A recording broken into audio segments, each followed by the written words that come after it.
Адамды дагы 3 бөлүккө бөлсөк болот да. Мына мисалы биринчи бөлүгү бош бөлүгү, курсак бөлүгү экинчи бөлүгү, андан кийин ылдый үчүнчү бөлүгү. Мисалы үчүн оюн зоок, ылдый баскан турганы, тоого чыкканы, эс алганы бүт бардыгы кетет. Мына курсак жааты, жеп ичкени, оюнуп күлгөнү, башка кылганы бул дагы туалетке кетет, бардыгы кетет. Адамдардын эң өкүнүчтүүсү бүгүн тапкан акчасын ушу ылдыйга, кийим кечесиге, курсагыга бүт бардыгын аябайт акчаны. Бирок муну башыга келген учурда пустой контейнер болуп турат да бүгүн адамдардын башы. Башын иштетейин дебейт. Акча маселесине келгенде башынан аяйт, урматтуу мекендешим. Телефонго ар дайым акча табылат. Көтөргөнү айфон, жегени ролтон. Чындыгында адамдын башы иштебейт да бүгүн. Жаштар өзгөчө. Кеңири убакыт менен ойношуп, өмүрү менен ойношуп отурат. Өмүрү ысырап болуп атат да.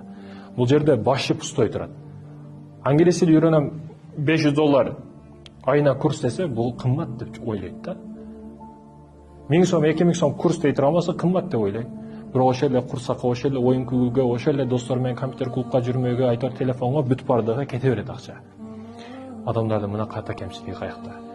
Мындан ылдыйга акчаны сарптайт, мындан өйдөгө акчаны аябап атат да. Ошондуктан баш иштебей, бир кичинекей майда чүйдө проблеманы деп кайра айланып жүрөт да.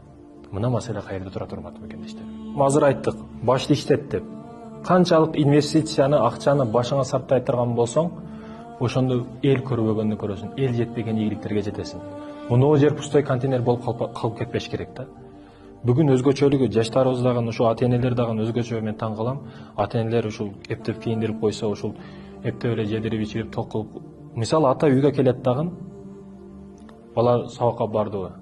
Баланы кийим бүтү, балдар чай ичтиби? Болду, ушуну сурайт болду да. Мисалы үчүн да. Намаз окуду, намазы кандай болду деп суроо бербейт, мисалы үчүн жөнөкөй маселе. Бизнес жаатынан, китеп жаатынан канча бет окуду, так туура сураш жок да. Ар бир нерсе чала калат. Ата бала сүйлөшпөйт. Ошондуктан да урматтуу мекендешим, жаштыктан пломбаны, жаштыктан бетонду күчтүү коюшубуз керек экен.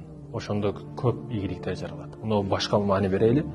Акча маселесине көп маани беришибиз керек. Мисалы үчүн урматтуу мекендешим, азыр көп адам ушу бир тумандын ичине кирип алган да, караңгы жашоонун ичине кирип алган. Свет өчүрсөңүздөр, ким бар? Свет өчүрүп койсоңуздар. Свет өчүрсөңүздөр. Мына урматтуу мекендештерим, капкараңгы жашоо. Ушул караңгы жашоодон чыга албай жүрөт да. Ушул караңгы жашоодон чыгара турган ким бизди? Бул аалымдар, мугалимдер. Урматтуу мекендешим, маани беришибиз керек. Болду, жаксаңыздар болот.